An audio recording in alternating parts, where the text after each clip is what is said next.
Octubre de 1986. El centro de San Salvador todavía huele a polvo y a cemento roto. Hace apenas unos días, un terremoto sacudió la capital y derrumbó edificios enteros.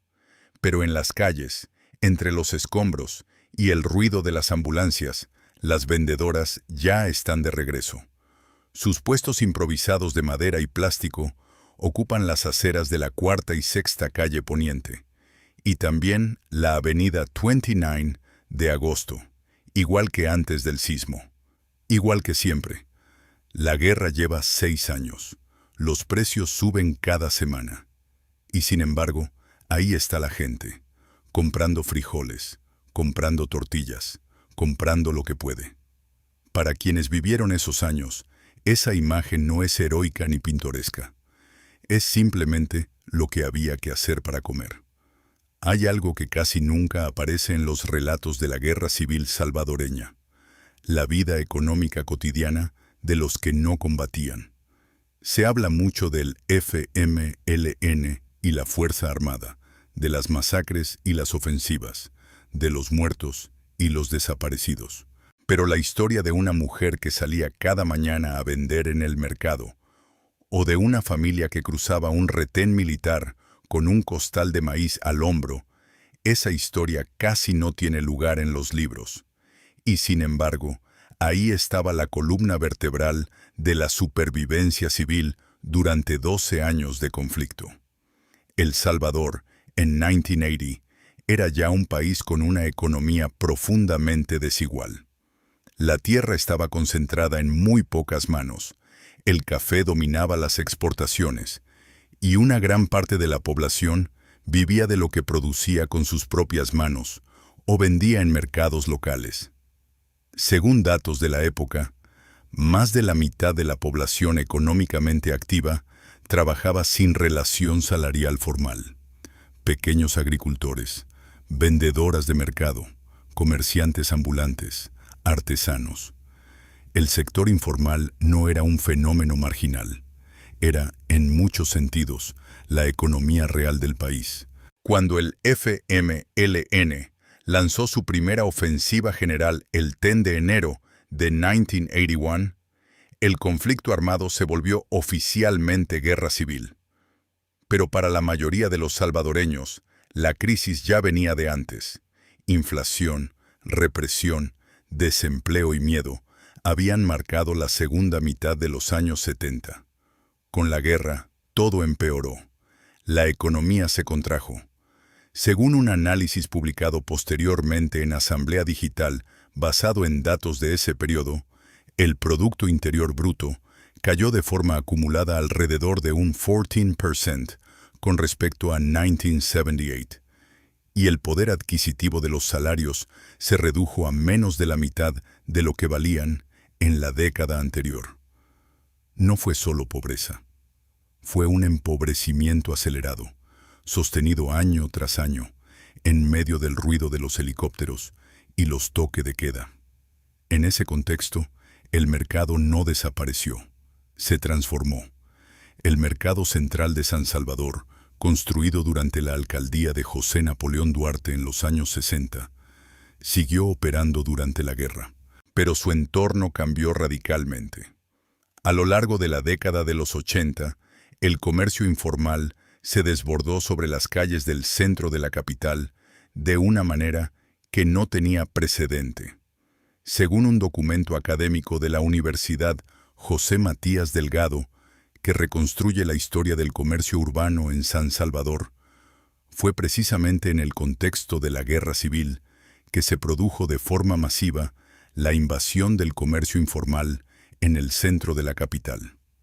Miles de personas que habían perdido su empleo, que habían sido desplazadas de las zonas de conflicto en el norte o el oriente del país, que ya no podían pagar un local, encontraron en la acera su único punto de venta posible.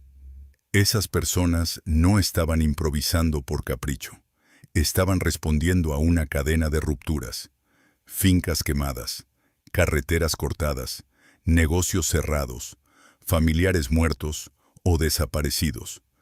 El mercado informal urbano fue el destino de buena parte del desplazamiento interno que generó la guerra.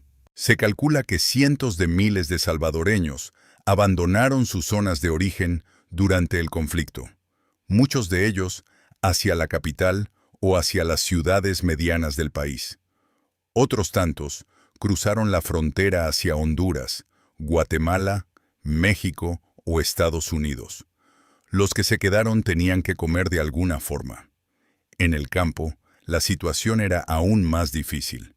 Las zonas donde el conflicto era más intenso, Chalatenango, Morazán, partes de Usulután, el Cerro Guazapa, experimentaron una ruptura severa de los circuitos normales de abastecimiento. Llegar al mercado más cercano podía significar cruzar retenes militares, arriesgarse a ser señalado como colaborador de la guerrilla o del ejército, dependiendo de quién controlara el camino en ese momento. Cargar una bolsa grande de maíz o de frijol podía despertar sospechas. En algunas zonas, el ejército limitaba activamente el paso de ciertos productos hacia las áreas consideradas de influencia guerrillera, bajo la lógica de que cortar el abastecimiento debilitaría a los combatientes. El problema era que entre esos combatientes y la población civil que simplemente vivía en esas montañas, había muy poca distancia geográfica y a veces ninguna.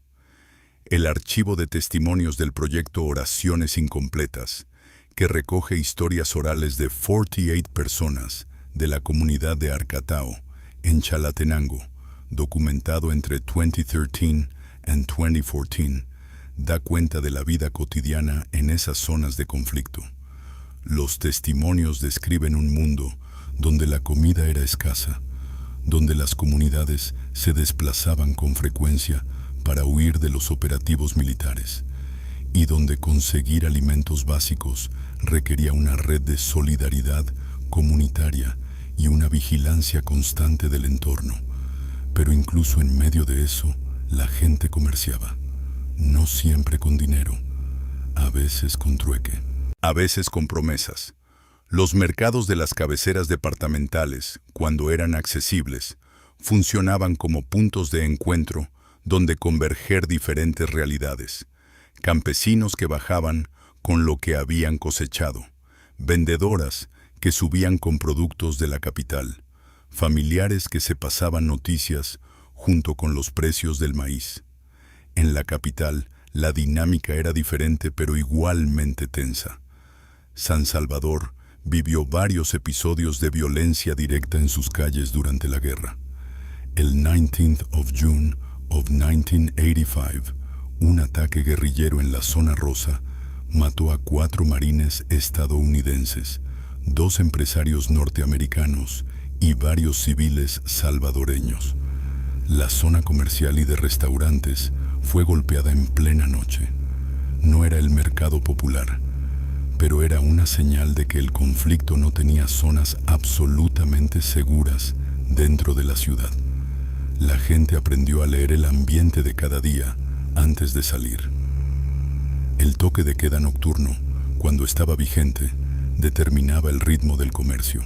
Los mercados abrían más temprano. Los negocios cerraban antes de la hora de riesgo. Las vendedoras que vivían lejos de su puesto tenían que calcular el tiempo de regreso con margen para los retenes. Un retraso podía costar muy caro, no en términos de multa, sino en términos de lo que podía pasar en una esquina con un patrullero nervioso y una civil que no traía ningún documento. Hay algo que los libros de historia pocas veces mencionan: el papel que jugaron las mujeres en sostener esa economía de supervivencia durante la guerra. Las vendedoras de mercado, las que cocinaban y vendían comida en las aceras, las que cargaban sus canastos de un lado al otro de la ciudad, fueron en muchos casos las que mantuvieron el acceso a alimentos en los barrios pobres de San Salvador y en las comunidades rurales, que aún tenían alguna conexión con el mundo exterior. Eran invisibles para los registros oficiales, porque trabajaban en la informalidad. pero eran completamente visibles para sus vecinos, sus clientes y sus familias.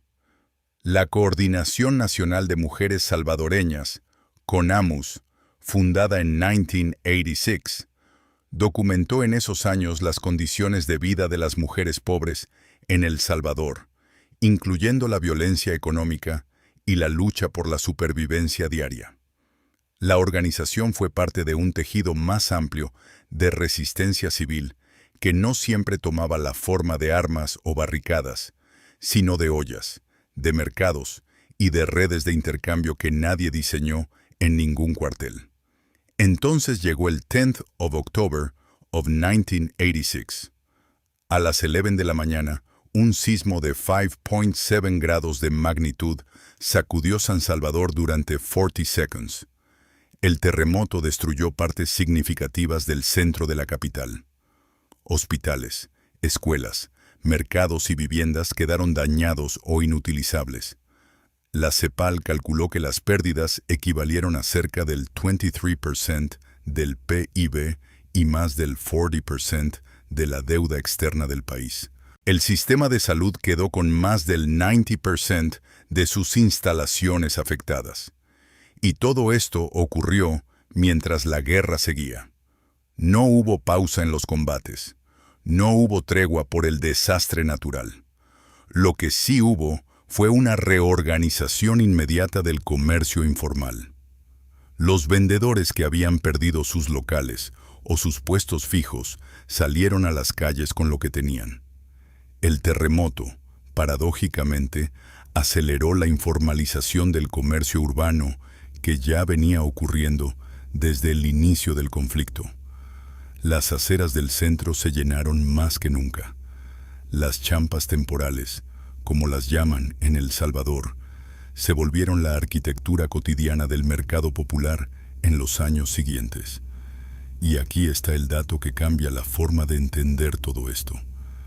El gobierno de José Napoleón Duarte aplicó en enero de 1986, meses antes del terremoto, un programa de emergencia económica que incluyó medidas de estabilización, control del consumo, ajuste fiscal, reducción de los salarios reales.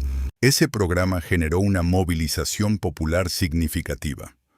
Fue en ese contexto que nació la Unión Nacional de Trabajadores Salvadoreños, la UNTS, en 1986, como una respuesta unitaria de organizaciones populares frente al impacto social de las políticas económicas. La UNTS agrupaba a trabajadores del sector formal e informal, cooperativistas, habitantes de zonas marginales urbanas, micro y pequeños empresarios. Era, en muchos sentidos, el mapa social de quienes sostenían la economía popular mientras la guerra consumía recursos públicos. Lo que ese momento revela es una contradicción central. El gobierno recibía ayuda militar de Estados Unidos, calculada en alrededor de $6.000 millones a lo largo de los 12 años de guerra, según reportes posteriores, mientras la población civil vivía un deterioro sostenido de sus condiciones de vida. El dinero fluía hacia el conflicto.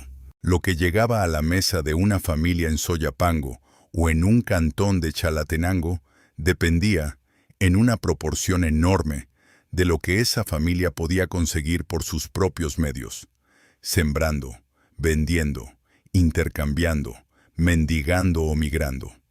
Hay versiones distintas sobre cómo distintos actores del conflicto se relacionaron con la economía civil.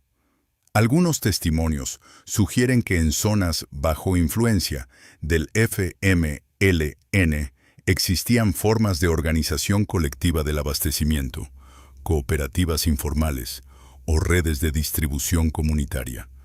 Otros testimonios documentan extorsiones y cobros a comerciantes por parte de actores armados de distintos lados. La Comisión de la Verdad, creada como parte de los acuerdos de paz de 1992, documentó violaciones masivas a los derechos humanos, pero no se adentró en detalle en la economía cotidiana de las zonas de conflicto. Ese es un vacío que la historia social de la guerra civil salvadoreña todavía no ha llenado del todo. Lo que sí está documentado es el costo estructural. Según análisis de economistas que estudiaron ese periodo, el poder adquisitivo de los salarios en El Salvador a finales de los 80 había caído a menos de la mitad de lo que tenía al comenzar la década. La pobreza extrema urbana creció entre 1985 y 1988. La guerra destruyó infraestructura productiva, espantó la inversión privada y concentró el gasto público en lo militar. Y todo eso lo pagó, silenciosamente, la gente que salía cada mañana a vender en el mercado. Cuando se firmaron los acuerdos de paz de Chapultepec el 16 de enero de 1992, el mercado informal del centro de San Salvador ya era una institución inamovible. Las vendedoras que habían llegado durante la guerra nunca se fueron. Sus puestos se volvieron permanentes. Sus hijos crecieron en esas mismas calles. La guerra terminó, pero la economía de supervivencia que la guerra había forzado a construir no desapareció con ella. Eso dice algo muy preciso sobre lo que pasó en El Salvador durante esos 12 años. No fue solo una guerra entre dos fuerzas armadas.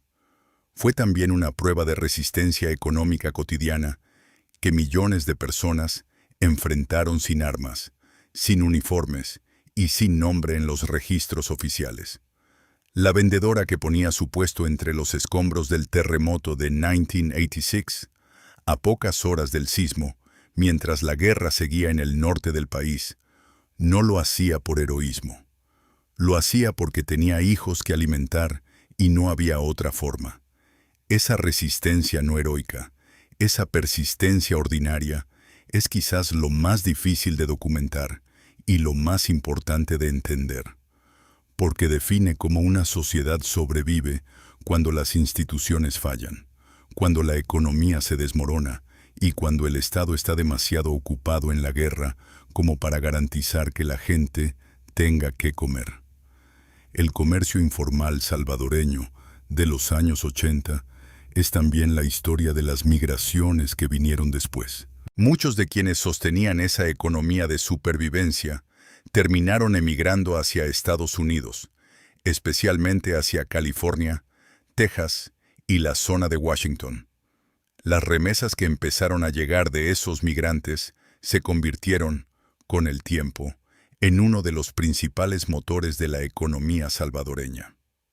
Hay una línea directa entre la vendedora, que perdió su puesto en el terremoto del 86, y el dinero que hoy llega cada mes desde Los Ángeles a una casa en Soyapango o en San Miguel.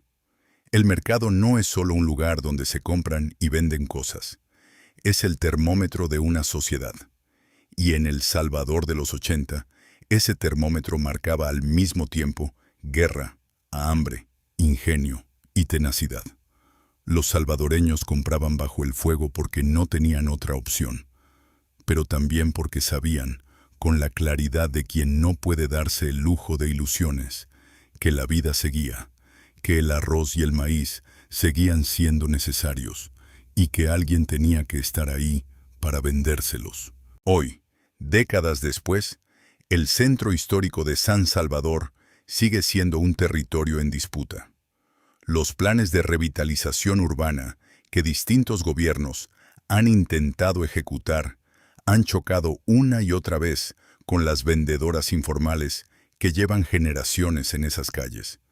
Las mismas que en 2023 fueron desplazadas de las 68 cuadras del centro histórico por el plan de revitalización impulsado desde la alcaldía. Algunas de esas vendedoras desplazadas tienen madres o abuelas que pusieron su primer puesto durante la guerra civil. El ciclo no ha terminado. Lo que esa historia nos deja es una pregunta que vale la pena hacerse. ¿Cómo recordamos a las personas que sostuvieron la vida cotidiana de un país en guerra, sin aparecer en ningún parte de batalla ni en ningún informe de comisión? ¿Dónde están en la memoria colectiva salvadoreña las mujeres que vendieron tortillas bajo el sonido de los helicópteros? Los hombres que cruzaron retenes con un costal de frijol, las familias que negociaron precio y riesgo cada vez que salían a comprar. Si esta historia te hizo pensar en algo que no sabías o que no habías visto de esta forma, te invito a suscribirte al canal. Aquí seguimos contando la guerra civil salvadoreña desde el lugar donde vivió la gente que no eligió estar en ella.